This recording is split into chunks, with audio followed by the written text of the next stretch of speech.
Perjanjian Lama. Jeder 5 menit cukup untuk memberikan opening statement yang terarah, sistematis, dan sangat jelas. Jeder.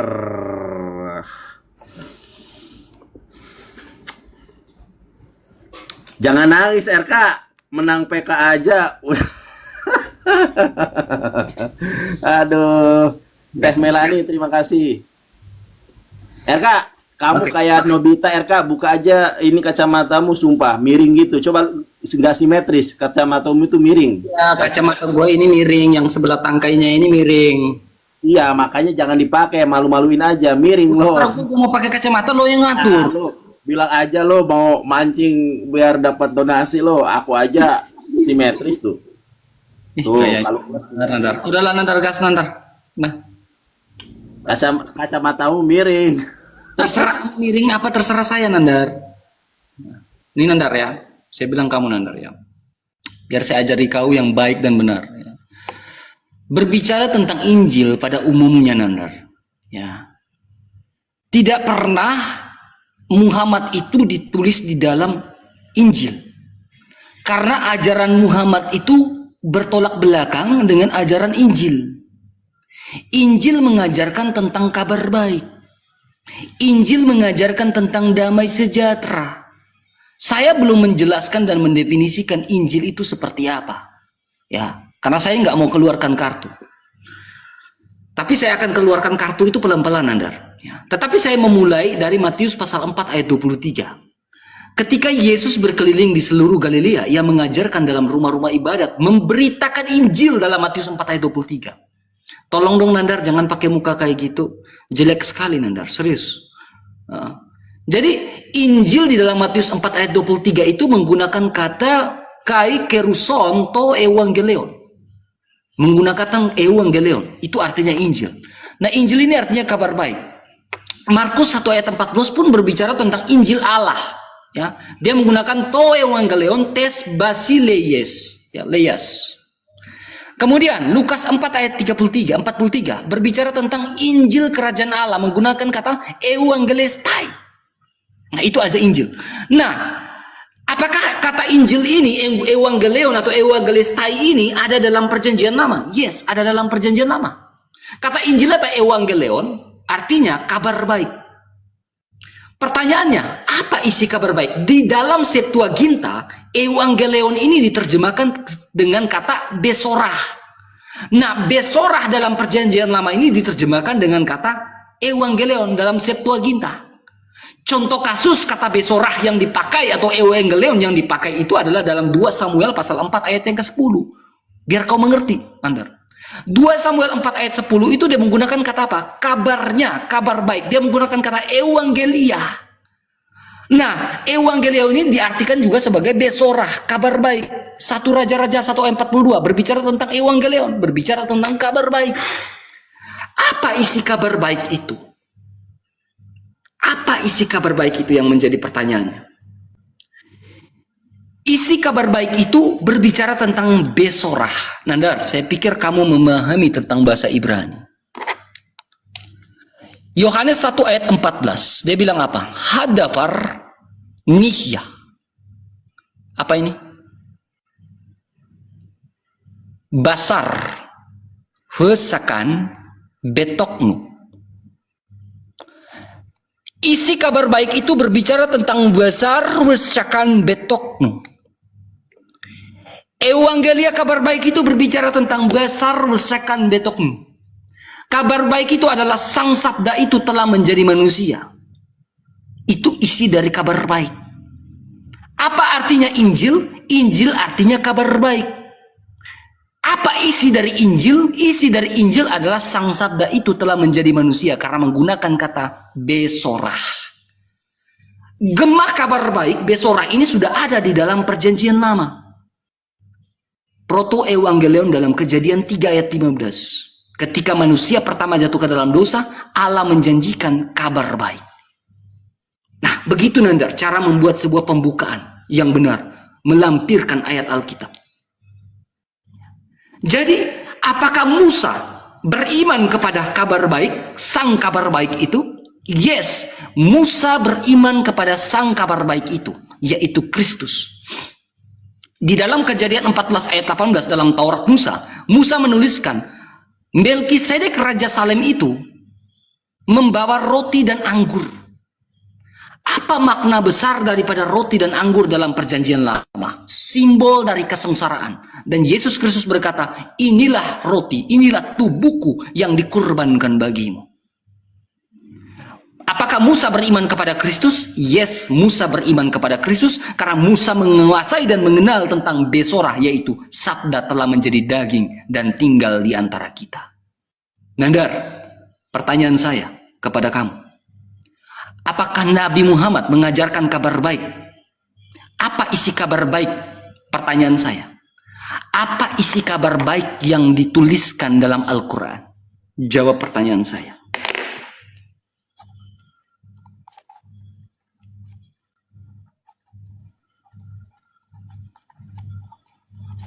Silakan. Aduh.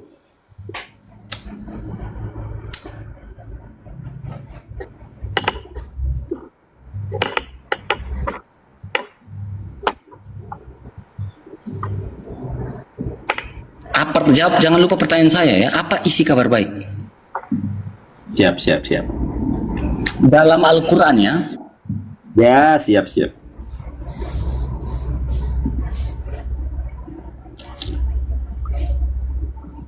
Kena kau nanti Nandar.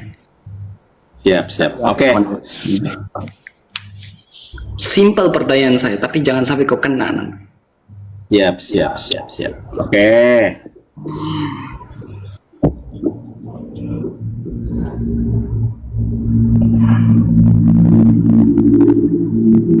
Pencet, jangan melamun. Sudah? Si RK ini kemana-mana guys, selalu begitu, gak nyambung dia. Sok-sok baca Ibrani, salah lagi baca Ibraninya. Nih, gua tunjukkan kesalahan si RK. Saya diam itu, ternyata lu tuh belajar lagi yang benar RK. Yohanes 1 nomor ke-14. Di sini dikatakan hadabar nihyah basar fesakan betokhenu. Kenapa kamu baca betoknu? Kalau beteknu itu di sininya seva, di sini sere. Lo belajar lagi yang benar. Kamu baca Ibrani salah, isinya pasti salah. Betoknu, di mana ada betoknu? Di situ sere.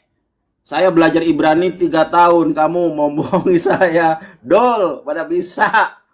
Tidak ada debater Kristen yang sanggup mengalahkan saya. Si Elia Miron, si Joseph saja kapok debat dengan saya. Ya, kamu beberapa kali menolak karena kamu butuh koin, makanya kamu nerima saya kan. Baik. Saya akan buktikan. Jadi si RK ini, RK kamu tuh bisa debat apa enggak sih? Kita membahas tentang kebenaran Nabi Muhammad sebagai kabar gembira. Di mana ayat itu, kalau kamu mau tahu kabar gembira di dalam Al-Quran itu siapa? Kan ayatnya sudah saya berikan. Baca Quran surat 61, Quran surat As-Sof ayat ke-6. Saya bacakan buat kamu. Saya mah bisa hafal Quran. Nih, baca, dengarkan baik-baik ya. A'udzubillahi minasyaitonirrajim. Wa idz qala Isa bin Maryam ya bani Israila inni Rasulullah ilaikum. Ini Rasulullah ilaikum musaddiqan lima baina yadayya minat Taurah wa mubasyiran bi rasuli ya'ti min ba'di ismuhu Ahmad, dan memberikan kabar gembira. Apa kabar gembira dari Yesus? Tentang datangnya seorang rasul, seorang nabi bernama Muhammad. Ahmad nama gelarnya. Itu jelas saya sudah sampaikan di awal. Nanya lagi, kenapa kamu tertawa di dalam kegelisahanmu? Kabar gembira yang dimaksud oleh Yesus adalah Nabi Muhammad. Begitu pula di dalam Injilmu. Begitu pula di dalam gospelmu. Kamu nanya seolah-olah tidak mendengar apa yang saya sampaikan di awal. Catat. Quran surat 61 ayat ke-6, kabar gembira itu datangnya baginda alam Habibana wa Nabiyana Muhammad SAW. Saya akan buktikan kepada Anda. Saya sudah menjawab pertanyaan Anda. Sekarang tolong jawab pertanyaan saya.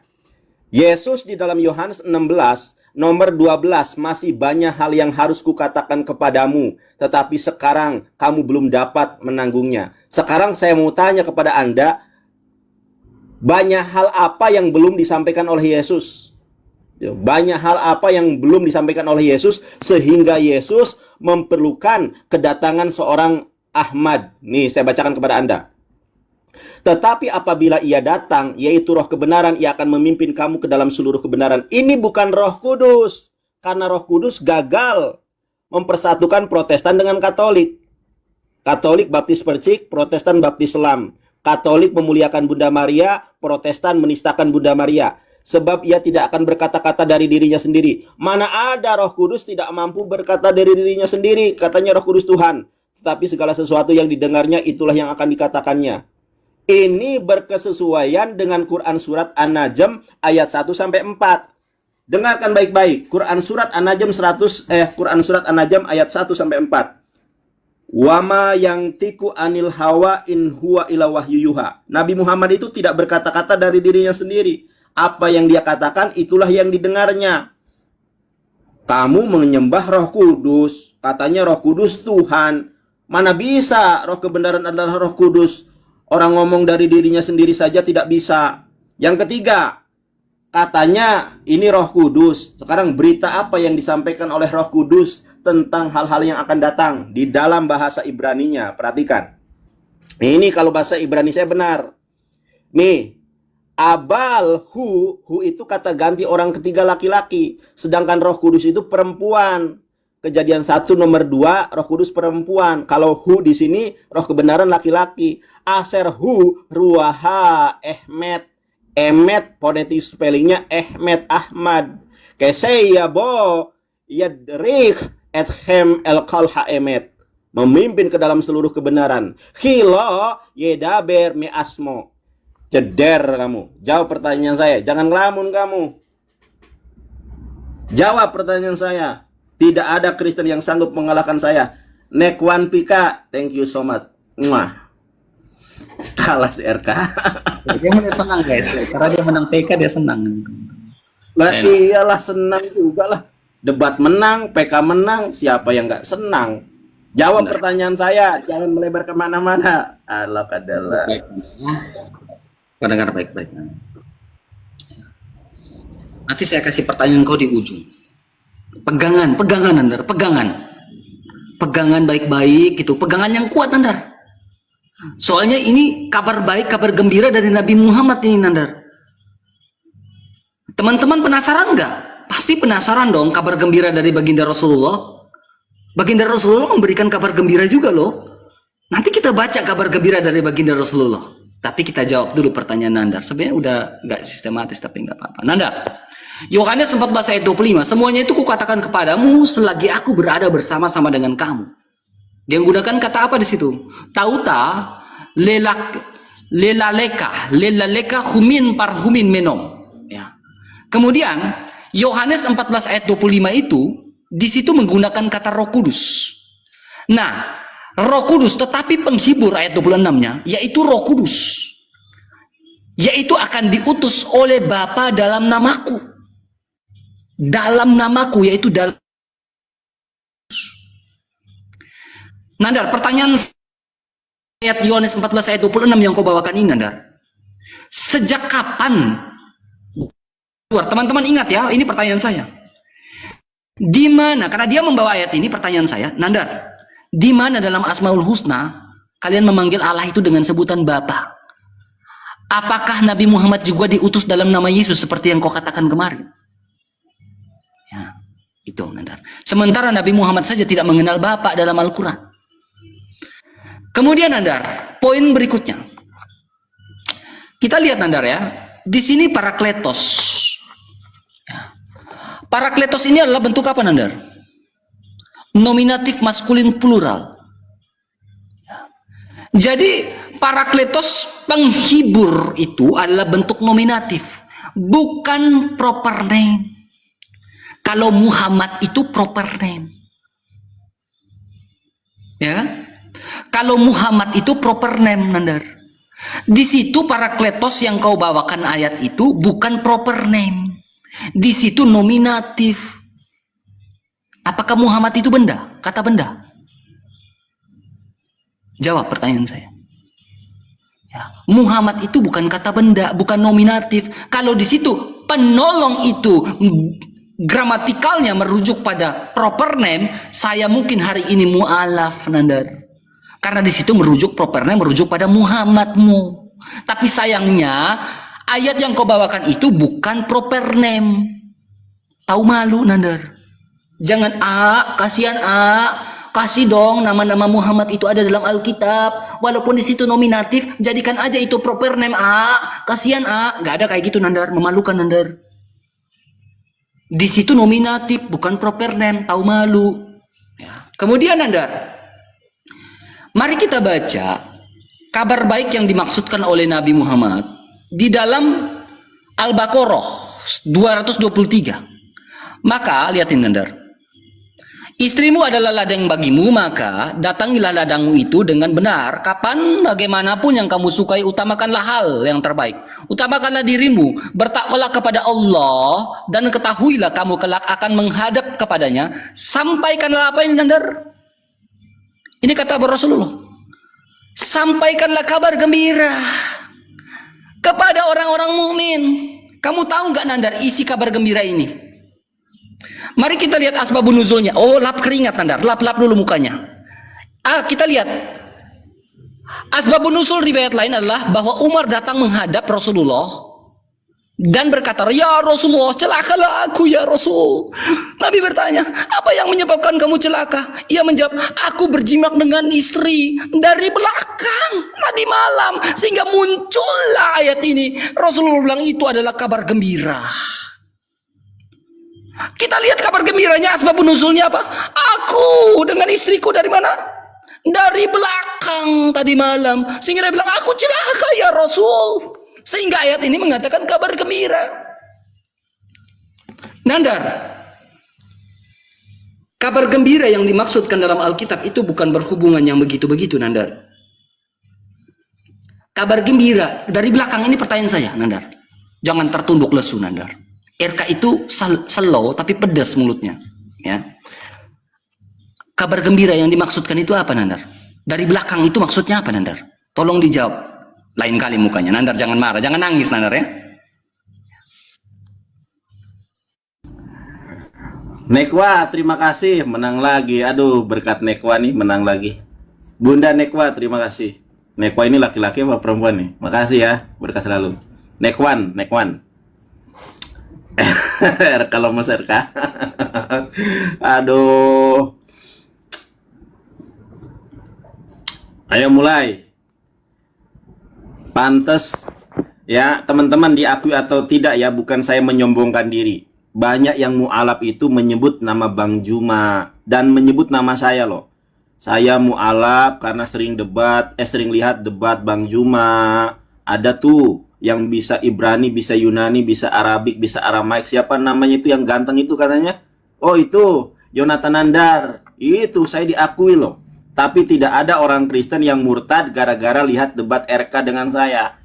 Yang ditanya apa, jawabannya apa? Nih RK, kamu yang apa? Ayat yang kamu baca itu dari belakang apa, RK? Kamu baca di dalam bahasa Arabnya. Jadi pernah ada sahabat yang kemudian mengadu ya, itu dari belakang itu maksudnya doggy style, gaya favorit saya. Ya, orang Yahudi itu melarang gaya doggy style, ya. Tapi dalam Islam itu datangilah istrimu dari manapun kamu suka. Yang penting bukan dari dubur. Kalau doggy style itu gaya favorit saya, suka saya. Oke, kita lihat teman-teman. Nah, jelas di dalam Quran surat 61 ayat ke-6. Ini loh RK. Ini RK loh. Yaitu Taurat, dan memberi kabar gembira dengan datang seorang Rasul yang akan datang setelahku. Ini jelas kabar gembira itu mengacu tentang datangnya seorang Nabi yang bernama Ahmad. Yaitu Nabi Muhammad. Loh, kamu kok malah kemana-mana? Malah ke doggy style. Itu gaya favorit saya RK. Doggy style itu, jujur ya, saya kan sudah nikah, jadi saya tahu gaya favoritnya. Bukan tentang apa-apa. Gak nyambung kamu RK. Nih RK. Roh Kudus kamu itu perempuan. Kamu jangan tertawa RK. Nanti kamu jawabannya nggak nyambung lagi. Nih RK. Roh Kudus kamu itu perempuan. Genesis 1 nomor 2. Coba dilihat di sini. Nih. Kalau Roh Kudus itu perempuan nih. Ruah. Itu feminim. Sedangkan kita lihat. Sedangkan Yohanes 16 ayat ke-13. Coba kamu baca di sini. Abalhu. Sebentar. Abalhu. Hu itu kata ganti orang ketiga laki-laki. Nah, saya tunjukkan juga Yohanes 14 ayat ke-16. Coba perhatikan di sini. Ya, nih. Aku akan minta kepada Bapa, sebentar. Aku akan minta kepada Bapa dan akan memberikan kepadamu seorang penolong lain. Ternyata di dalam bahasa Ibraninya seorang penolong lain itu Menahem. Menahem ini laki-laki. Pertanyaan saya nggak kamu jawab, RK. Ini pertanyaan saya. Tolong kamu jawab. Kamu tolong jawab, tetapi apabila ia datang, yaitu roh kebenaran, ia akan memimpin kamu ke dalam seluruh kebenaran. Pertanyaan saya, kalau roh kebenaran ini Roh Kudus, kenapa Roh Kudus gagal di dalam memimpin seluruh kebenaran? Protestan dan Katolik. Protestan menghinakan Bunda Maria, Katolik memuliakan Bunda Maria. Jawab, kenapa Roh Kudus gagal? Yang kedua, kenapa Roh Kudus tidak mampu berkata dari dirinya sendiri? Ini Nabi Muhammad. Quran surat An-Najm ayat 1 sampai 4. Wa ma yantiqu anil hawa in huwa illa wahyuha. Berikutnya, tetapi segala sesuatu yang didengarnya itulah yang akan dikatakannya, dan dia akan memberitakan kepadamu hal-hal yang akan datang. Roh Kudus juga gagal. Kamu tahu nggak? Roh Kudus itu pernah gagal ketika gembala dari Gemahab menubuatkan tahun 2012 bulan 12 tanggal 12 terjadi kiamat. Ternyata Roh Kudus gagal total. Jadi ini bukan Roh Kudus, tetapi adalah Nabi Muhammad. Kalau kamu sanggup membuktikan bahwa ini adalah Roh Kudus, tolong jawab seluruh kebenaran apa yang dipimpin oleh Roh Kudus. 1. Kenapa Roh Kudus tidak mampu berkata-kata dari dirinya sendiri? Ketiga, berita apa yang disampaikan oleh Roh Kudus? Jawab pertanyaan saya. Kemudian kamu baca Yohanes 20 nomor 22. Roh Kudus itu sudah dihembuskan oleh Yesus. Sedangkan Roh kebenaran itu syaratnya dia akan diutus oleh Allah ketika Yesus sudah pergi. Sebelum Yesus pergi, Roh Kudus sudah dihembuskan loh. Yohanes 20 nomor 22. Nah, ini relevan dengan tema yang saya sampaikan. Dengan tema yang kamu minta. Kamu ditanya apa? Larinya ke doggy style. Larinya kemana-mana. Jaka sembung bawa golok gak nyambung RK. Jaka sembung bawa golok nandar KO. Oke, salah. Nekwan Pika, aduh, Nekwan Pika, terima kasih. Mayang Sari, terima kasih. Tuh ada artis di sini mah. Ada artis Teh Mayang Sari. Di sana nggak ada artis. Di sini ada artis nih. Saya itu orang Kristen itu tidak perlu artis-artis. Yang penting lihat ini, kami menang PK. Oi, menang PK, oi. Oke, sekali aja PK lu. Jawab yang benar. Inilah letak perbedaan kabar baik di dalam kekristenan dengan letak perbedaan kabar baik di dalam Islam. Nandar saja sudah mengakui kabar baik dalam Al-Baqarah 223 itu adalah doggy style. Nandar saja sudah mengakui bahwa letak kabar baik dalam Islam itu adalah dalam Al-Baqarah 223. Nandar mengakui tadi doggy style katanya.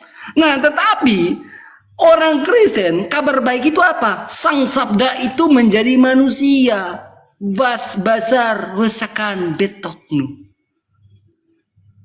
Itu kabar baik, di mana sang Allah itu, sang firman itu menjadi manusia. Sehingga gema kabar baik itu sudah ada dalam Kejadian 3 ayat 15. Sangat-sangat rohani dalam Alkitab. Itu berbicara tentang kabar gembira.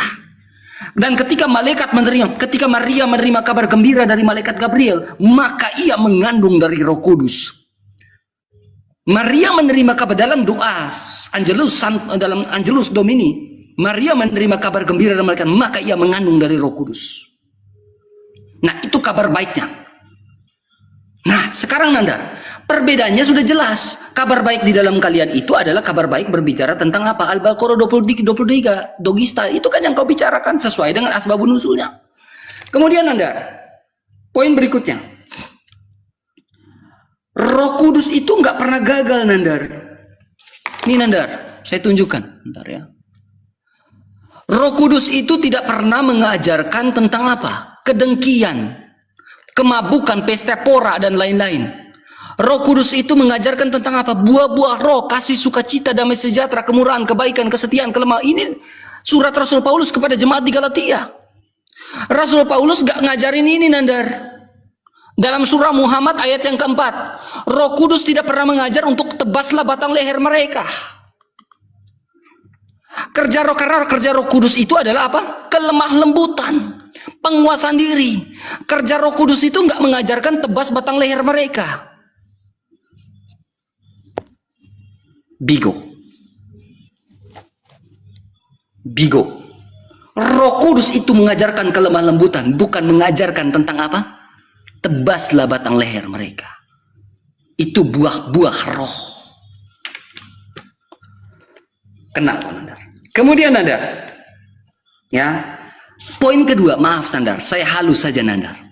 Roh Kudus itu tidak pernah mengajarkan apa Nandar? Roh Kudus kami tidak pernah mengawini anak kecil. Roh Kudus kami tidak mengawini anak usia di bawah 6 tahun atau 9 tahun. Gak pernah Roh Kudus. Roh Kudus ngawini anak usia di bawah 9 tahun. Gak ada Roh Kudus kami ngajarin kayak gitu. Karena Roh Kudus kami jelas Nandar, ada pengendalian diri. Gak mengajarkan untuk mengawini anak di usia di bawah 6 tahun, 9 tahun. Bukan Roh Kudus namanya ketika Roh Kudus mengawini anak usia 9 tahun. Gak ada. Coba kau jawab, ada nggak di dalam Alkitab Roh Kudus itu mengawini anak usia 9 tahun? Nggak ada dalam Alkitab. Saya tidak tahu kalau di dalam kitabnya abang-abang Nandar ini ada nggak ya? Ada nggak Roh Kudus itu mengawini anak usia 9 tahun? Saya tidak tahu. Kalau ada ya ada, kalau tidak ya tidak. Jika ya katakan tidak. Jika ya katakan ya, tidak katakan tidak. Lebih dari itu berasal dari si jahat. Saya katakan ya. Roh Kudus tidak pernah mengawini anak usia 9, di bawah 9 tahun. Tapi saya tidak tahu di kitabnya kamu seperti apa. Roh Kudus tidak pernah mengajarkan tebaslah batang leher Nandar. Tapi Roh Kudus. Kemudian Nandar, poin kedua, kau bicara tentang orang Katolik Nandar. Katolik dan Protestan. Nandar, kami ini bicara tentang suksesi apostolik. Satu kudus, Katolik, dan apostolik. Nandar, kalau saya menjelaskan tentang apostolik, kau tidak akan mengerti tentang kerasulan. Satu kudus, Katolik, dan apostolik. Ya Bapak dalam perayaan Ekaristi. Ya Bapak perhatikan dalam tata perayaan Ekaristi Gereja Katolik. Apa yang kami doakan dalam misa? Ya Bapak perhatikanlah gerejamu yang tersebar di seluruh dunia. Sudilah engkau. Itu doa-doa. Tapi saya tidak baca doa itu juga kau nggak ngerti. Orang Katolik selalu mendoakan gereja-gereja yang tersebar di seluruh dunia dalam tata perayaan Ekaristi. Jadi kau bilang di mana? Karena apa? Satu kudus, Katolik, dan apostolik. Nandar, tolong kau jawab pertanyaan saya, Nandar. Ya, Roh Kudus ada nggak ngawinin anak di bawah 9 tahun? Kalau di dalam Alkitab nggak ada. Jangan cemburut, jangan nangis, Nandar ya. Udah kalah PK, lesu pula. Nah, besok demo Idul Adha teman-teman ya. Ya, tolonglah bantu si Nandar juga teman-teman. Terima kasih teman-teman yang sudah kasih gift ya, dan Tuhan Yesus memberkati. Oke, inilah ya CRK ini ya. Pedis, Nandar, kau rasa kau makan lombok tidak? Pedis. Oke. Yang ditanya apa, jawabannya kemana? Memang RK kalau debat dengan saya mesti kalah debat. Justru Roh Kudus itu mengajarkan menikahi bocah usia 3 tahun. Nih saya bacakan kepada Anda ya. Ini di dalam kitabnya Yahudi ya, di dalam Sefaria. Genesis perek esrim Vehames ya. Jadi pasal ke-25, Mispar esrim pasal 20. Coba perhatikan di sini. Coba perhatikan baik-baik. Dus Ishak was then 37 years old. At that period the Rivka born and he waited until she was fit for marriage.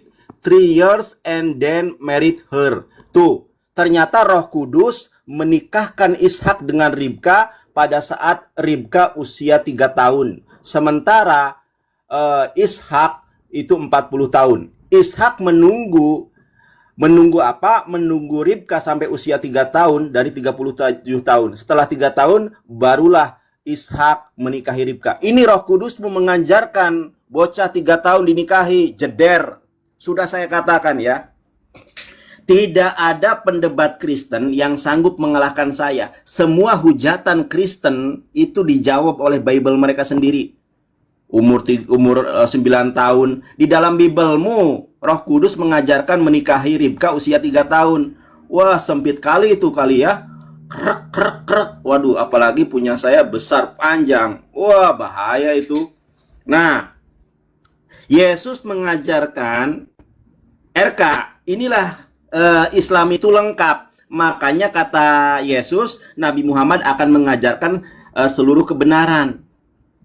Saya tunjukkan kepada kamu. Jadi orang Yahudi itu kalau berhubungan suami istri nggak boleh pakai gaya. Suami di atas, laki-laki di suami di atas, istri di bawah. Tapi dalam Islam mau gaya apapun boleh, asal jangan lewat anus. Nih, dalilnya mana? Quran surat RK, Quran surat Al-Baqarah ayat 223. Istri-istrimu adalah seperti tanah tempat kamu bercocok tanam, maka datangilah mereka ya dari mana saja yang kau kehendaki, asal bukan dari dubur. Ini datanya jelas nih. Nih, campurilah mereka dengan gaya apapun. Salahnya di mana? Justru Islam ini sejak kamu bangun tidur sampai tidur kembali ada ajarannya. Sekarang saya mau tanya kepada kamu, di mana Yesus mengajarkan pemberkatan nikah? Saya kemarin dengar pendeta S2 Julitinus Harepa MTH, Nandar, di dalam Protestan ini bukan 2 sakramen, bukan hanya sakramen baptis sama sakramen Ekaristi, tapi sakramennya ada 3, yaitu sakramen pernikahan. Saya tanya pendeta Julitinus, di mana Yesus mengajarkan pemberkatan nikah? Di dalam nama Bapa, Anak, dan Roh Kudus. Apa yang dipersatukan Tuhan tidak boleh dipisahkan oleh manusia. Saya ini pengacara, calon pengacara terkenal. Doakan teman-teman ya. Di pengadilan negeri banyak orang Kristen yang cerai.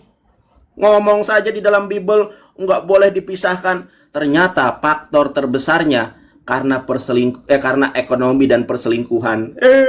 Mengajarkan kesetiaan di PN banyak orang Kristen. Bahkan ada video 9 detik. Nah, itu Kristen itu. Saya nggak mau bahas itu. Kemudian Yesus mengajarkan peperangan. Matius 10 ayat 34. Kata Yesus, aku datang bukan untuk membawa damai, tapi aku datang membawa pedang. Lukas 19 nomor 22, apa kata Yesus? Siapa seteruku yang tidak suka aku menjadi rajanya, bunuhlah mereka di hadapanku. Yesus mengajarkan pembunuhan. Makanya di atas salibnya Yudas itu ditaruh mahkota. Kenapa? Bentuk ejekan dari Pontius Pilatus karena Yesus membuat makar. Di dalam Lukas 19:22, Yesus mengajarkan membunuh. Di dalam kitab Ulangan, Yesus mengajarkan membunuh. Apapun hujatan Kristen terhadap Islam, jawabannya ada di dalam Bible. Kejadian 25 nomor 20, Nabi Ishak Ribka dinikahi usia 3 tahun. Datanya jelas. Jangan bermain-main dengan orang hukum. Orang hukum itu kalau ngomong ada datanya. Sekarang jawab semua pertanyaan saya yang tadi yang tidak pernah Anda jawab. Jeder kamu. Kalah PK kan? Menang saya. Kamu ditanya apa, jawabannya kemana-mana.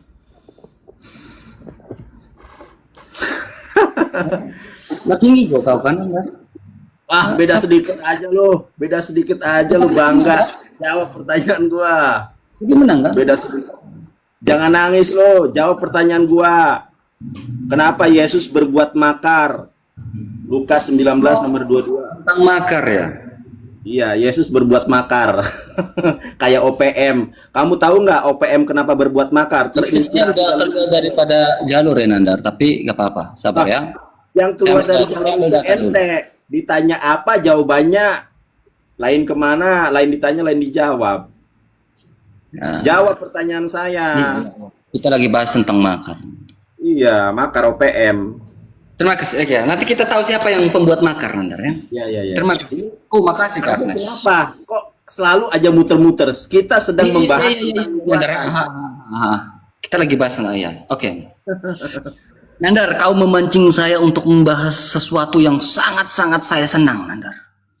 Kamu tahu, Nandar, di depan ini sudah Bang Erka siapkan materi tentang makar, Nandar. Makanya saya bilang, Nandar, kau salah orang dengan saya. Yang lain, framingan-framingan kau yang di belakang itu saya tinggalkan dulu.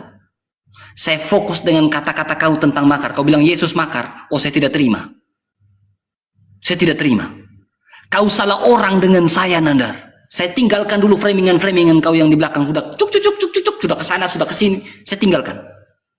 Kita bahas tentang makar nih, biar berlanjut nih, Nandar ya. Saya kasih kuliah kau, Nandar. Kita lihat, Nandar. Makar ini artinya busuk dan tipu muslihat. Makar ini adalah busuk dan tipu muslihat. Sumber Kemenak juga Quraisy, dari Quraisy Siap dan juga tafsir lainnya. Saya akan bukakan sumber-sumber yang akan saya bahas. Surah 3 ayat 54, Nandar, berbicara tentang makar. Siapa pembuat makar? Surah 27 ayat 50, di sini berbicara tentang menyusun tipu daya. Surah 6 ayat 123 berbicara tentang orang jahat, mujrimiha, kriminal.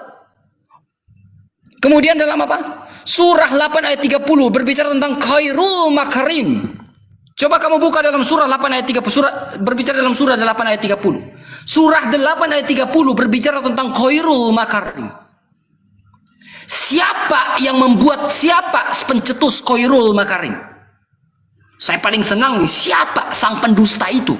Karena coba kau buka dalam surah 8 ayat 30 bahasa Arabnya menggunakan khairul makarim.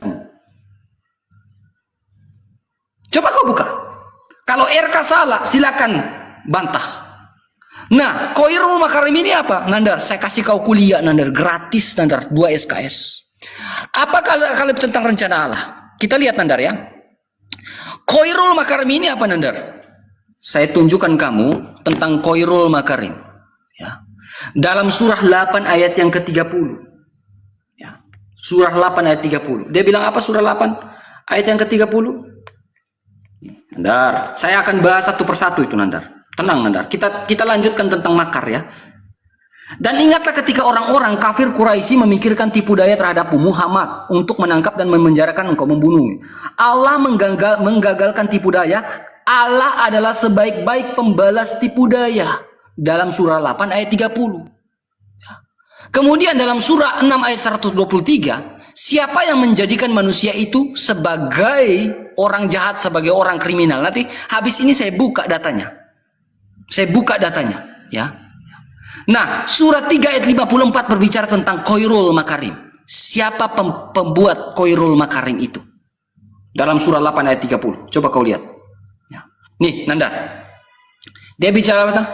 Wallahu khairul makarim. Wallahu khairul makarim. Ya kan? Nah, siapa pembuat itu? Makarim itu, makar itu. Sementara kita melihat dalam sebuah definisi, makar itu artinya pendusta. Siapa dalam surah Al-Anfal ayat yang ke-30 itu sebagai khairul makarim? Siapa? Tolong dijawab pertanyaan saya. Jangan kau tuduh itu Yesus. Jangan kau tuduh itu Paulus. Jangan kau tuduh itu Petrus. Jangan kau tuduh itu Rasul Yohanes. Jangan kau tuduh orang-orang dalam Alkitab. Sekarang kau jawab pertanyaan saya, karena tadi kau menuduh bahwa itu adalah Yesus sebagai pembuat makar. Saya minta pertanggungjawaban kamu dalam surah Al-Anfal ayat yang ke-30. Siapa di situ? Wallahu khairul makarin. Kamu jawab pertanyaan saya, jangan kemana-mana, jangan lari dari pertanyaan saya, Nandar. Siapa pembuat tipu daya? Habis ini saya akan tunjukkan data dari Quraisy Siap tentang khairul makarin. Kau kena kau dengan saya, Nandar. Siapa pembuat makar? Kita lanjut tentang pembuat makar. Yang tadi udah biarkan aja, tentang kabar baik itu udah biaran. Karena kamu tidak menjawab pertanyaan saya. Kita diskusi lanjutan tentang makar. Apakah Yesus pembuat makar atau Allahmu yang pembuat makar? Apakah Yesus, kamu laki-laki kan? Kamu gentle kan? kamu nggak pakai rok kan? Berarti kamu terima dong tantangan saya tentang makar. Yesus membuat makar, Paulus membuat makar, atau Allahmu pembuat makar? Berani nggak? Kamu laki-laki, kamu harus berani terima tantangan saya. Disaksikan oleh 1000 orang malam hari ini. Di saya ya 1,1. Di kau berapa? Kau harus terima pertantangan saya Nandar malam ini. Kita lanjutkan ini Nandar. Ayo, berani nggak kau ya? Saya lagi terima, mau nih, senang saya udah siap bahan ini. Wah kalah kita teman-teman, jangan kalah teman-teman guys. Wah kalah kita guys. Kang alumni, terima kasih. Aduh, RK tuh, Kang alumni. Masih RK lain ditanya lain. Ini RK nih, si RK nih. Semakin banyak gelombang mu'alaf nih RK nih. Kalau kamu jawabannya kayak gitu RK.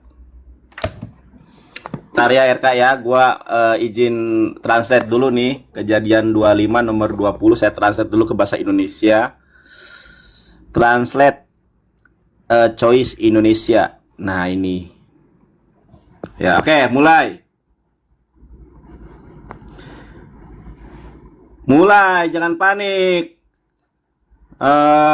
Kalah debat lagi kau. Nih RK nih, kejadian 25 nomor 20. Roh Kudusmu menikahkan Ishak dengan Ribka pada saat Ribka 3 tahun nih ya. Ini sudah saya terjemahkan nih ke Indonesia. Maka Ishak berumur 37 tahun. Saat itu Ribka lahir dan dia menunggu sampai dia layak untuk menikah 3 tahun dan kemudian menikahinya. Jadi Ishak ini menikahi Ribka saat usia Ishak 40 tahun, 37 tahun ketika Ribka lahir, 3 tahun usia Ribka, 40 tahun usia Ishak, dan dinikahilah nih. Dan kemudian menikahinya Seder Olam.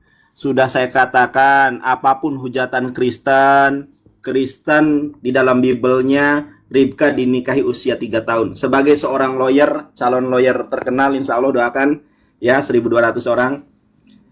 Ternyata kitabnya mereka mengatakan Ishak menikahi Ribka usia 3 tahun. Waliyauzubillah. Ini penghinaan. Kemudian dia berbicara tentang makar. Baca Ibrani salah, baca Al-Quran salah. Nandar, Allah makarim. Itu mah menteri pendidikan namanya makarim. Ayat Quran saja salah baca lo.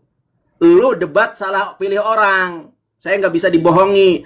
Salah baca Ibrani, tadi saya ralat kamu. Sekarang kamu baca Al-Quran salah. Ya. Wa makaru wa makarullah wallahu khairul makirin, bukan makarim. Mana ada makarim? Makarim itu menteri pendidikan, Dudul. Baca ayat salah. Nandar, Allah makarim. Paling enggak baca Quran itu ya, kalau enggak bisa baca Latinnya dulu lah. Baca terjemahannya dulu. Ngomong ayat Al-Quran, wallahu makarim. Itu menteri pendidikan. Nih saya ajarin kamu baca. Saya hafal ayat itu masalahnya. Ya, wa makaru wa makarullah wallahu khairul makirin. Makirin bukan makarim. Coba kamu cek, ada nggak makirim di situ? Orang salah baca, kalah debat, bahas tentang nubuatan, lari kemana-mana. Saya jabanin kamu mau lari kemana. Malu orang Kristen yang dukung kamu. Makarim. Kamu dukung makarim. Menteri pendidikan. Ayat itu berbicara tentang pembelaan Allah kepada Yesus. Jadi, Yesus itu dituduh disalib. Yesus dituduh dibunuh. Sementara Allah menyelamatkan Yesus dari tipu daya Romawi dan Yahudi yang mau membinasakan Yesus. Allah tolong. Quran surat An-Nisa ayat 157.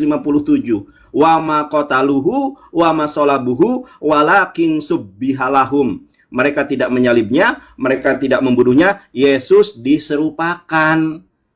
Dan Yesus berubah rupa. Ayat Bibelmu ada yang menyatakan demikian.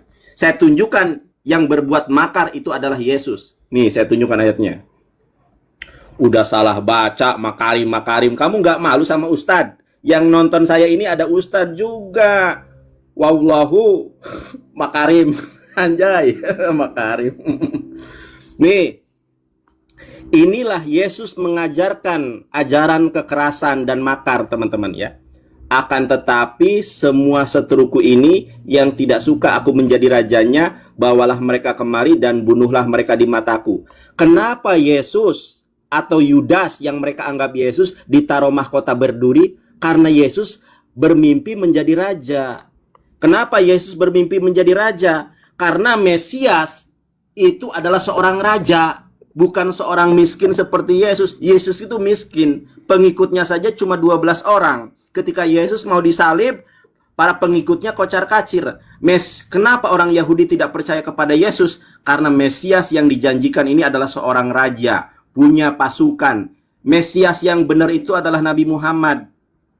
Yang dimaksud oleh orang Yahudi itu Nabi Muhammad. Yesus memang benar Al-Masih, tapi kapasitasnya adalah yang diurapi. Raja Daud diurapi, para imam Lewi diurapi. Hanya seperti itu, hanya tidak lebih dan tidak kurang, hanya seperti itu. Mesias yang dirindukan oleh orang Yahudi adalah Nabi Muhammad SAW. Nabi Muhammad adalah Mesias. Jeder kamu. Lain ditanya, lain dijawab. Jawab pertanyaan saya. Kalah kamu kan, PK kalah debat, baca Al-Quran, Makarim. Coba cek lagi.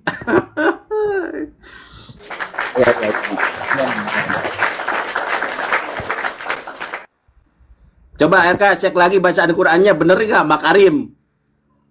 Itu berarti pendidikan. Diam, betul. Yes, ya. Oke, Nandar pencet Nandar. Oke Nandar. Saya bilang Nandar ini kutu loncat ya dalam berdiskusi ya. Kutu loncat dalam berdiskusi si Nandar. Makanya saya malas berdiskusi dengan Nandar ini karena semenit ini kita diskusikan yang ini, tiba-tiba menit berikutnya bicara yang kita sembah itu bukan Yesus tapi Yudas. Kita ini mau diskusi tentang makar, mau diskusi tentang kabar baik, lari-lari diskusinya. Jadi diskusinya ini tidak sistematis, tidak terarah. Tiba-tiba lari kamu menyembah Yudas. Tiba-tiba lari yang disalibkan bukan Yesus, padahal lagi bahas makar. Makanya saya ini udah malas diskusi dengan kamu Nandar, serius. Karena kemana-mana diskusi kamu Nandar. Kamu kemana-mana diskusinya. Ya, semoga Nandar tidak kemana-mana diskusinya. Framing-framing itu tolong dikurangi Nandar ya. Fokus dalam sebuah diskusi itu fokus.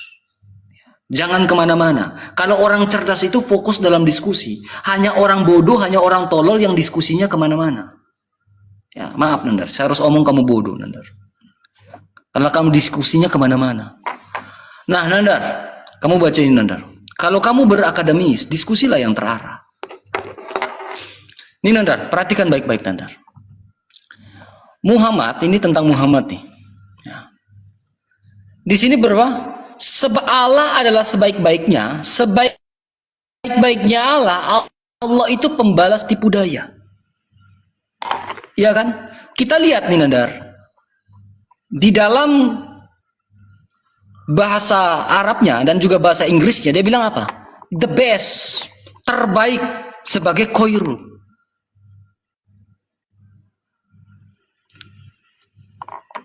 Terbaik dalam makirin. Ya kan? Yang saya tanyakan, kenapa di sini Allah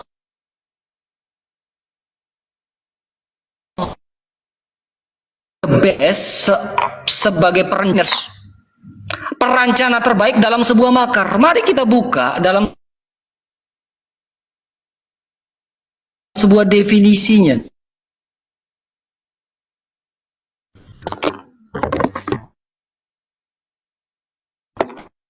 Kan Anda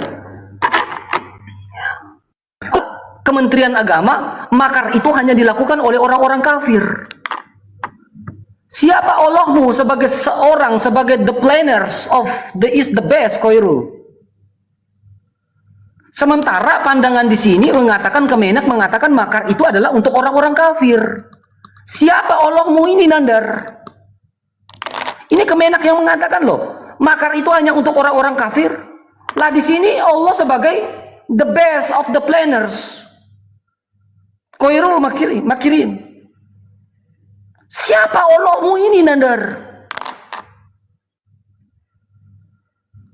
Kenapa? Ini Kemenak, mau kita lihat lanjutan.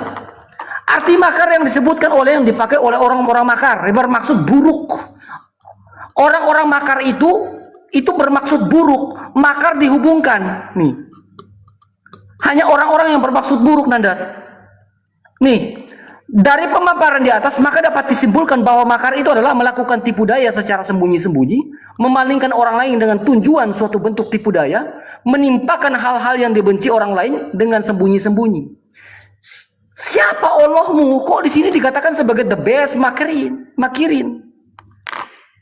Siapa Allahmu, Nandar? Kok dia sebagai the best planners? Allahmu sebagai the best planners loh. Perencana terbaik loh. Ayat yang kau bawakan dalam kitab yang kita tadi itu bukan konteksnya bukan sebagai Allah, sebagai Yesus, sebagai makar. Konteksnya bukan itu. Karena dalam bahasa asli makar di situ nggak ada. Di situ berbicara tentang keadilan Allah. Makar itu untuk orang-orang kafir. Apakah adalah kafir? Maaf, ini pertanyaan. Apakah adalah kafir? Karena sesuai dengan pernyataan dari Kemenak. Kata makar untuk orang-orang kafir. Siapa Allahmu? Bigo.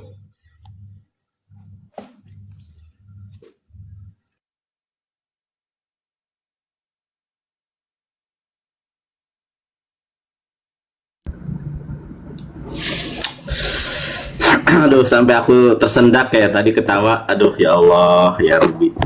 Ayo, terima RK.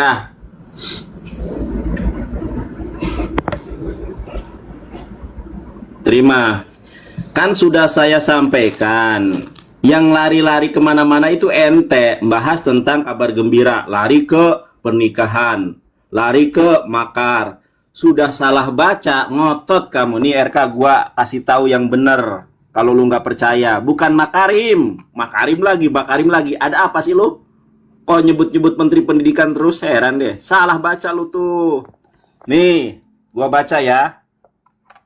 Wa makaru wa makarullah wallahu khairul makirin, bukan makarim. Makarim itu menteri pendidikan. Tuh, sampai dihafalkan ya. Makarin, bukan makarim. Khairul makirin, bukan makarim. Makirin. Dicatat. Ayat ini berbicara untuk penyelamatan Yesus nih. Tafsir Al-Muyassar ya. Saya tunjukkan kepada Anda. Kenapa Anda nggak buka tafsirnya?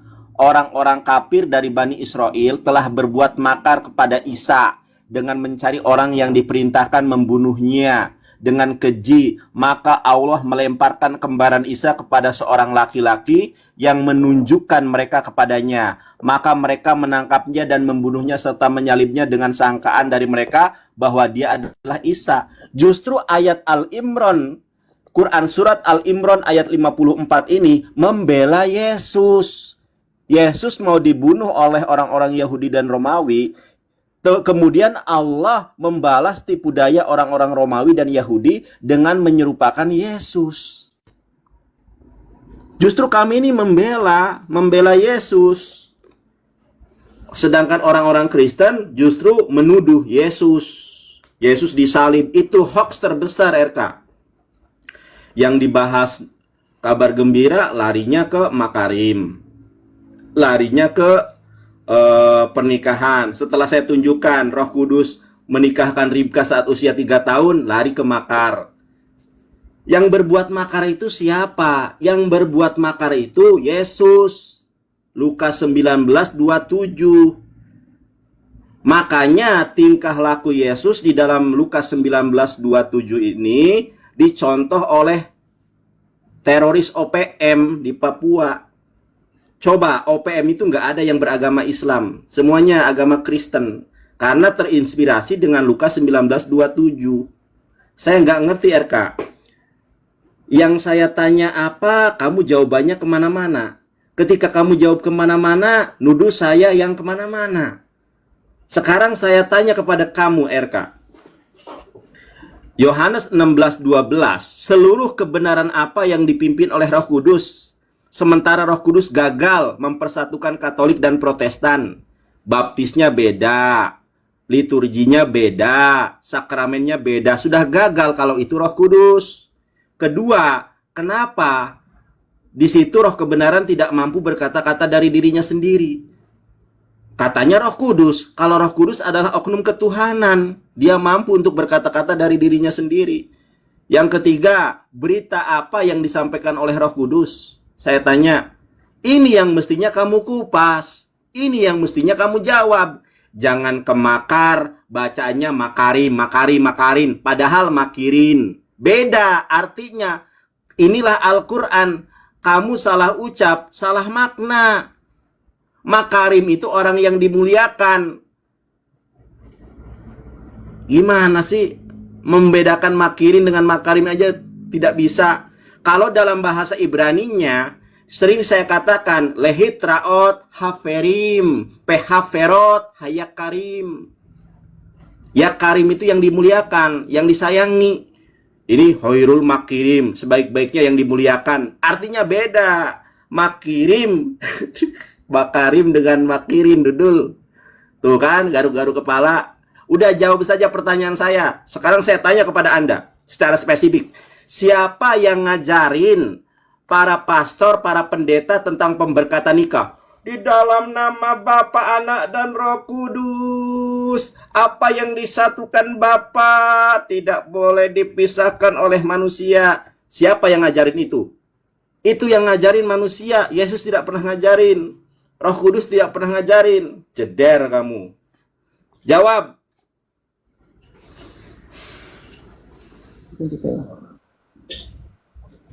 Garuk-garuk kan lo? Ya saya enggak. Nandar, kau pancing saya, barbar saya keluar, Nandar.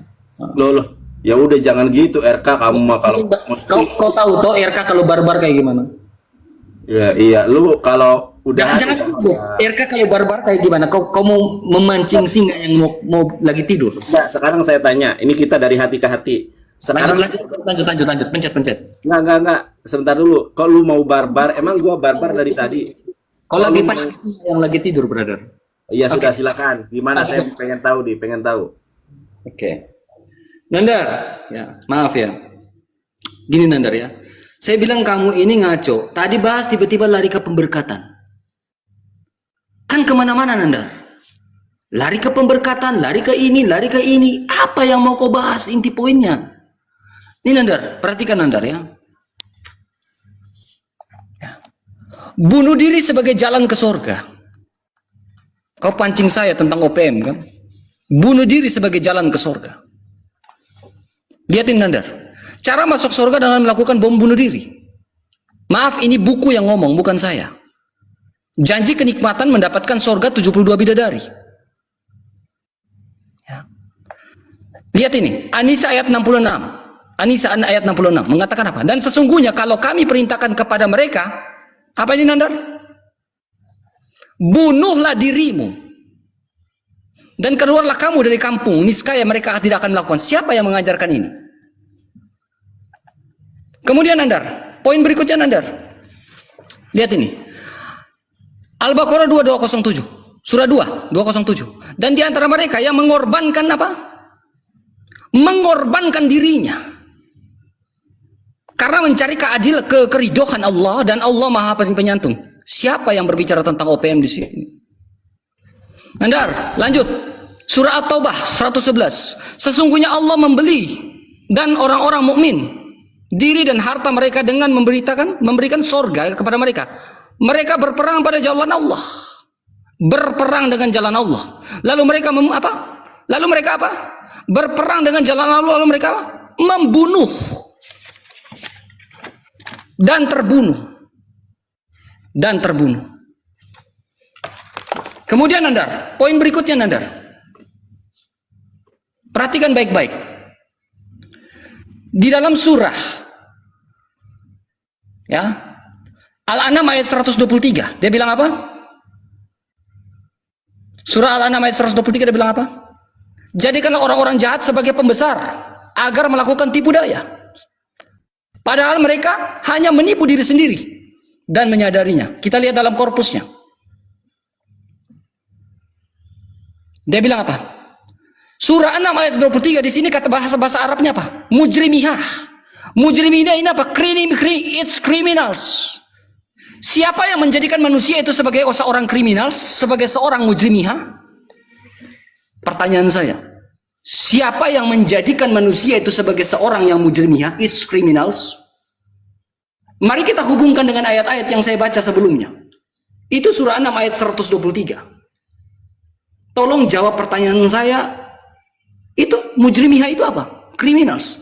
Seperti apa? Siapa Allah kamu? Kenapa dia menjadikan manusia sebagai seorang yang kriminal? Ini pertanyaan. Siapa Allah kamu? Kenapa dia menjadikan manusia sebagai seorang yang kriminal? Siapa dia? Bagaimana dengan ayat-ayat yang saya bacakan ketika dia menjadi melakukan bunuhlah dirimu, ayat-ayat yang saya bacakan tadi? Tolong kau jawab dengan ayat itu. Berperang dengan jalan Allah. Dengan ayat-ayat Anisa yang dibawakan tadi, bunuhlah dirimu. Ajaran seperti apa ini? Anda, tolong kau jelaskan ini ayat ini. Kemudian ayat yang tentang makar tadi. Siapa pembuat makar? Ini hubungan semua. Maaf, saya cuma membaca buku ini. Tolong kau jelaskan pertanyaan dari buku ini.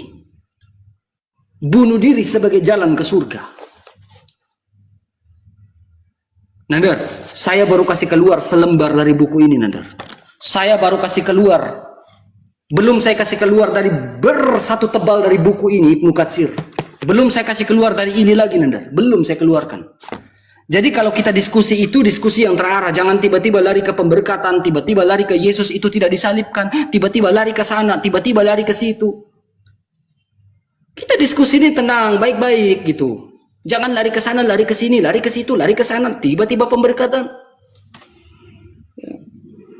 Konsisten kita dalam diskusi. Ya. Itu kita tolong kita sudah dewasa, kita konsisten. Jadi saya hanya minta kau menjawab pertanyaan, bukan pertanyaan dari saya, pertanyaan dari buku ini. Jadi bukan pernyataan dari Bang RK, pernyataan dari pertanyaan, pernyataan dari buku ini dan pertanyaan dari buku ini. Jadi bukan ucapan dari saya, ucapan dari buku ini. Silakan, Anda.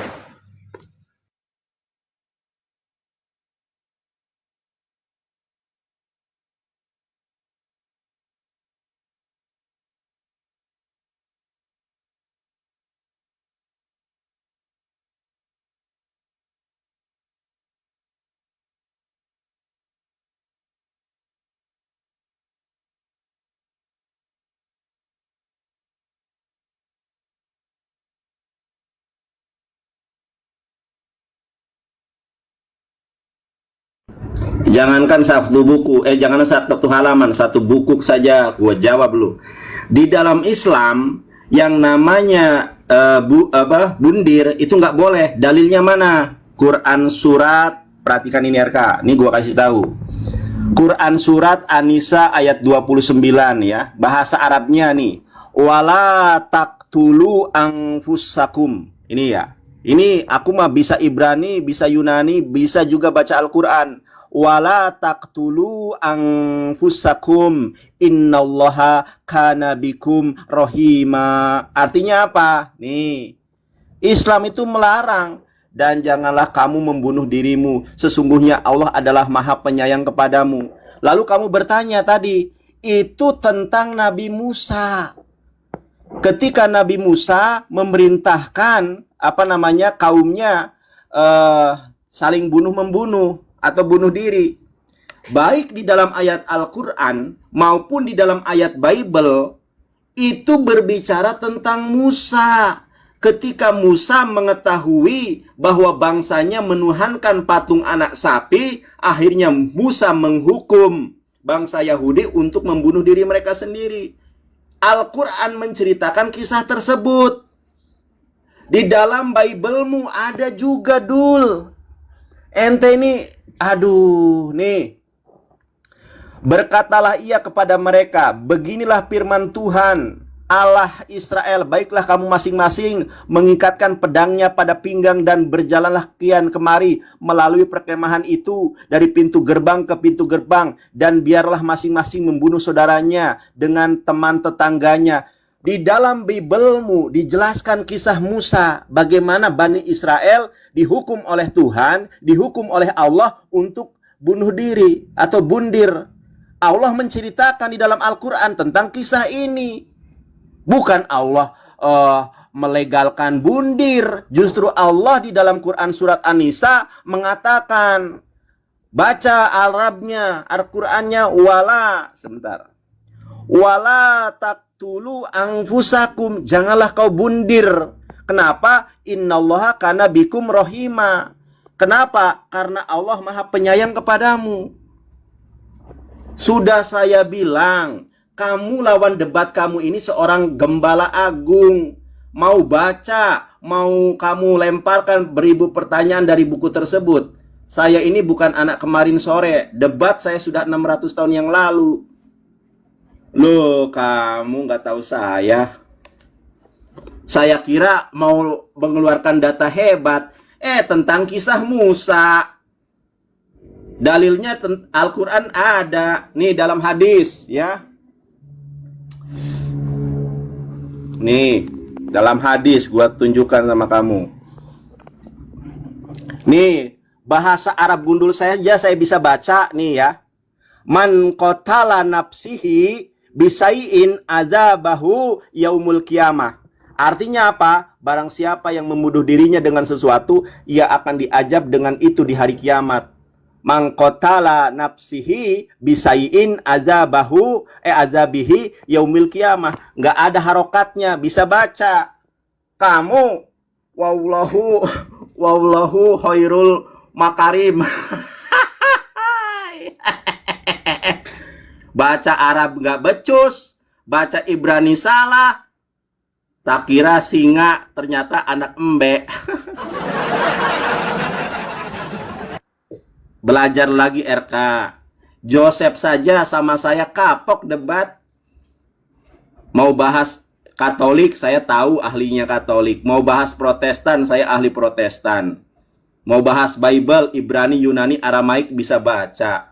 Mau bahas tentang bundir, saya juga bisa baca Quran. Bisa baca huruf gundul. Lah lu, wallahu khairul makarim. Lu masih berani lu? Masih mau? Aduh RK, kasihan sekali RK. Oke, gini aja, suruh debater terbaik dari Kristen debat dengan saya tentang konsep keselamatan di dalam Kristen RK. Kamu cari debater Kristen yang paling hebat, Bambang Nursena yang bacaan Ibraninya tidak lebih baik dari saya. Yang lebih baik bacaan Ibraninya dari saya itu hanya Ibu Rita Wahyu. Oke RK, kamu sudah lesu. Ya silakan kamu closing. Nanti habis itu saya closing. Ya kemarin aku closing duluan. Sekarang kamu closing duluan. Terus aku closing ya. Udah. Saya hargai keinginanmu. Oke. Ya silakan. Ayo teman-teman di ini Lesron ini menangkan PK aku ya. Nandar ya. Makasih Nandar ya. Jadi saya hargai Nandar ya, mungkin dia minta saya closing, saya hargai Nandar ya. Gak apa, mungkin lain kali waktu kita akan diskusi lebih lanjut tentang lebih mendalam tentang ini ya. Lebih mendalam ya. Gak apa-apa. Gak apa-apa Nandar. Ya, saya hargai kamu teman saya hargai ya Nandar ya. Tapi gini Nandar ya, maaf ya. Firman Allah dalam Al-Qur'an itu bakoh gak? Minum yang banyak Nandar, supaya yang dehidrasi ya. Firman Allah ini bakoh nggak? Bakoh dong firman Allah. Kekal nggak? Kekal dong. Kalau firman Allah itu kekal, kenapa dia bilang itu zamannya Musa, kata Nandar? Apakah firman Allah itu tidak sesuai dengan konteks pada zaman sekarang lagi? Katanya bakoh. Tapi kok katanya itu zamannya Musa. Sekarang udah nggak bisa lagi. Itu zamannya Musa RK, bukan zamannya sekarang. Jadi saya bingung, apakah on off? Kadang bakoh, kadang enggak. Saya bingung nih. Nah, ya. Nandar, perhatikan ini Nandar. Ya. Kita lihat Nandar ya di sini. Perhatikan Nandar ya. Bunuh diri sebagai jalan ke surga. Makanya saya tanya, ayat ini bakoh enggak? An-Nisa 66 ini bakoh enggak? Kalau ayat Al-Quran bakoh, kekal, firman Allah itu bakoh, berlaku enggak ini? Dan sesungguhnya kami perintahkan kepada mereka, bunuhlah dirimu. Kemudian dia bilang apa lagi? Dan kalau demikian, kami berikan kepada mereka pahala dari sisi kami. An-Nisa ayat 67. Lanjutannya, kami berikan pahala dari sisi kami. Kami ini siapa? Kemudian dia bilang apa lagi? Dan di antara manusia ada orang yang mengorbankan dirinya karena mencari keridoan. Apa mengorbankan dirinya ini? Kemudian dia bilang apa lagi?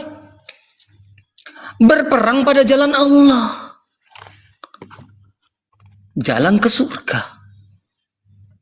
Hah? Kok bisa ya? Kok bisa ya? Lihat ajaran dari Alkitab. Karena itu saudara-saudara, demikian murka Allah. Aku menasihatkan kamu supaya kamu mempersembahkan tubuhmu sebagai persembahan yang hidup, yang kudus dan yang berkenan di hadapan Allah. Itu adalah ibadahmu yang sejati. Ibadah yang sejati itu adalah persembahan yang hidup, yang kudus. Ibadah yang kudus itu bukan apakah dengan demikian bunuhlah dirimu. Apakah ini termasuk persembahan yang kudus? Mau kita lanjut guys, menjawab kebingungan Nandar. Kita bisa lanjut itu menjawab kebingungan si Nandar ini. Tapi sudah, kita hargai dia mau mengakhiri ini. Ya, nggak apa-apa sebenarnya, ya udahlah. Maaf kalau Nandar saya salah-salah kata. Mungkin Nandar di situ sudah malam, Nandar sudah lelah, sudah dehidrasi berdebat dengan RK. Ya, jadi nggak apa-apa. Saya menghargai kau Nandar. Ya, saya menghargai iman kamu. Ya, saya menghargai iman kamu. Ya, saya hargain ya. Kita Indonesia. Maaf juga untuk teman-teman Islam kalau saya salah-salah kata. Ya, saya hanya membaca buku ini dan memberikan pertanyaan dari buku ini, bukan dari saya. Jadi saya tidak ada sangkut pautnya. Saya cuma membaca buku ini. Maafkan saya kalau saya ada salah-salah kata. Ya, ya. Semoga silaturahmi saya dengan Nandar ini tidak terputus ya Nandar ya. Teman-teman, jangan sampai di last day ini teman-teman kita kalah PK sama kaum kafirun ya. Kita harus menang juga teman-teman ya. Karena kalau kita kalah di last day ini teman-teman, nanti dia ngolok kita. RK udah kalah debat, kalah PK juga teman-teman. Nah, ini saya framingan Nandar ini harus kita jaga juga teman-teman ya. Jangan sampai kita kalah. Jadi Nandar, terima kasih banyak ya Nandar ya. Ya, the best planner ya. Allahmu adalah the best planners, perencana terbaik ya. Allahmu sebagai perencana terbaik ya. Sesuai dengan ayat yang saya bacakan tadi, ya luar biasa Allahmu sebagai perencana the best planners. Kalau Allahnya saya mengatakan seperti ini, rancangan yang kuberikan kepadamu adalah rancangan indah dan damai sejahtera, bukanlah rancangan kecelakaan. Itu ayat Alkitab. Terima kasih banyak. Tuhan Yesus memberkati. Masya Allah, terima kasih Bapak semuanya ya. Aduh, makasih banyak. RK, kamu belajar lagi lah RK. Aku sekarang. Aku coba. Oke.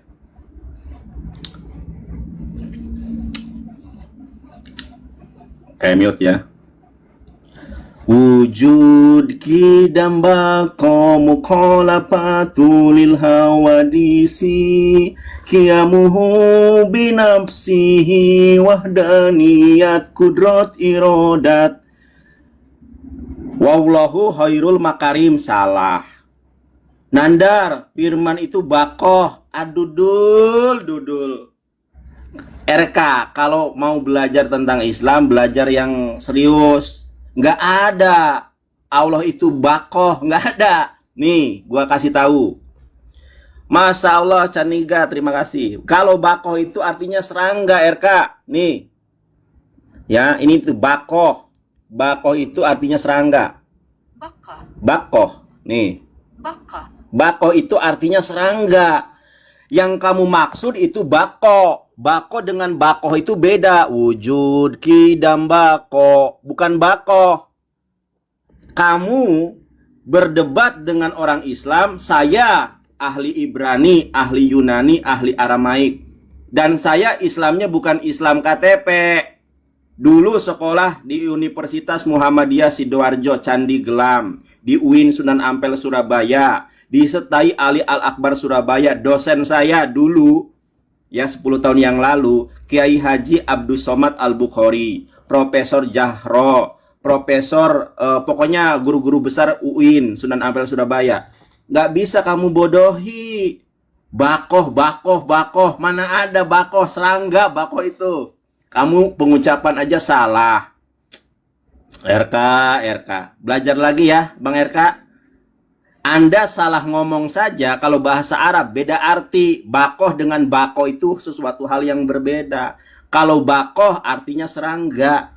Nandar, firman itu bakoh. Ya iya, firman itu serangga, Dudul. Kamu salah lawan, RK. Lawan kamu itu bukan orang awam. Ditakuti oleh pendeta di seluruh bumi. Tidak ada orang Kristen yang berani debat dengan saya open camp kecuali hanya kamu. Si Rudi sudah nggak berani, Joseph babak belur. Ya, kamu saja sudah berapa kali menolak live dengan saya. Karena kamu butuh koin, makanya kamu terima debat dengan saya. RK. Baik, saya nggak tahu ya. Mudah-mudahan kamu suatu saat dapat hidayah. Kalau mau belajar tentang Islam, nanti saya ajari deh. Katanya kamu di Sidoarjo, kamu naik kereta ya. Naik kereta Gumarang, turun stasiun Cirebon, nanti saya jemput. Nanti kita ngopi di Grage Mall. Gimana? Nanti saya ajari kamu, saya doktrin kamu, saya brainwash kamu, biar kamu tobat, jangan nyembah Bunda Maria lagi. Ya, kamu naik dari stasiun Pasar Turi, naik kereta Gumarang, atau naik kereta apa ya, saya lupa itu, Kertajaya, cuma 150.000. Naik ya, kalau kamu nggak punya uang nanti saya ganti lah. Nanti kamu turun stasiun Cirebon, nanti saya jemput. Gimana? Biar kamu otaknya lurus. Udah salah. Allahu khairul makarim. Sekarang bakoh.